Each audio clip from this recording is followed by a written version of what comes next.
My name is Jennifer Ostan, and I get to work with an amazing group of people in nonprofit relations at Uncommon Giving. My husband actually just recently medically retired from the Army after 12 years of service. And so I'm now actually his caregiver, as well as homeschooling my girls and just kind of doing all the things that moms do. 5 years or so after he returned from Afghanistan, there was a period of time in those 5 years where he had a lot of mysterious symptoms, and we weren't quite sure what was happening. We just knew that when he returned, something was a little bit off, and the symptoms began to build over time and ramp up and become more intense. So we, of course, sought the help of many doctors and couldn't find a lot of answers until January of 2018. I still recall I was standing in my kitchen. He had driven himself to the emergency room for the 4th time in the span of a year. And in that moment, he sent me a text and said, "They finally know what's wrong." And I was looking down at my phone and I saw a link to the Mayo Clinic, which explained what's called Behçet's disease. And essentially it was a rare disease that's incurable, and it's considered autoinflammatory, autoimmune. And so it had been triggered from some environmental toxins that he was exposed to in Afghanistan. And that kind of began the long journey of trying to seek specialists and seek help, but also figure out how that would impact his military career. So the military quickly changed our orders, and they moved us to Walter Reed in Washington, D.C., so that he could get some care there and hopefully save his career. Long story short, that didn't happen. He didn't stay in, and now he's medically retired, and we are still seeking care for his illness. We don't have really a functional cure yet. His flare-ups are very unpredictable. He can be bedridden for days or weeks at a time.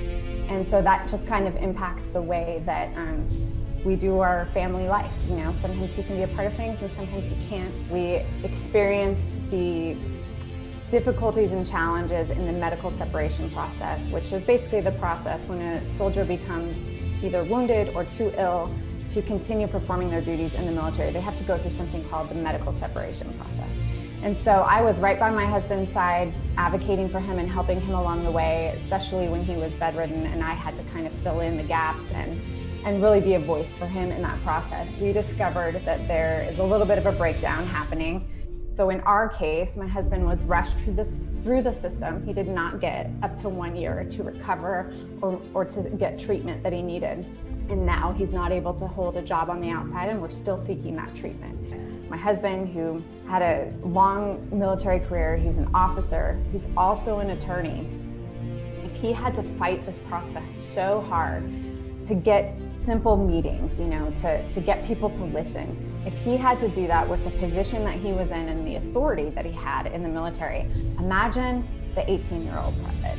Wounded warriors are kind of falling through the gaps, so to speak. No one's there to advocate for them, and the appeals process is a little bit broken. And so we actually found a solution to it. And I won't go into all the details of it because it's very complex, but we started a nonprofit. It's called Arc of Justice. We have currently started drafting what's called the Wounded Warrior Bill of Rights, and that is being spearheaded through Senator Rick Scott's office. And essentially, we are bringing that solution to Congress to kind of reorder things, bring back accountability, and put in safeguards for wounded warriors so that when they are in that position, which many find themselves in, they have an appeals process that can work in their favor. So they can either save their military career or they can get the rehabilitation they need before they get out of the military, so that the transition when they get to civilian life is much more seamless, and they actually have their health or an ability to function in a job outside of the military. And it's replacing accountability. It's returning the power back to the military service branches and taking it away from the Defense Health Agency, who is not using their power very well right now. And it is putting safeguards in place for the active duty wounded warriors as they are exiting the system or trying to fight to save their careers. Because the system is the way it is contributing to higher rates of homelessness. You have 18-year-olds, 22-year-olds, young men and women who kind of went in right out of high school. They went through, they got ill or injured. They have no one to advocate for them. They don't even really know what's happening to them. All of a sudden they find themselves on the other side. They're too sick to work. They may not have family to take them in, and so they end up on the streets. when we left the military, we didn't have a place to go. I had to figure out how to seek employment and get a job and provide for the family. And again, if someone who's an attorney, who is an officer in the military, who's married to someone who, I have a bachelor's degree, it doesn't seem like it should put us in a place where we might be homeless and seeking employment.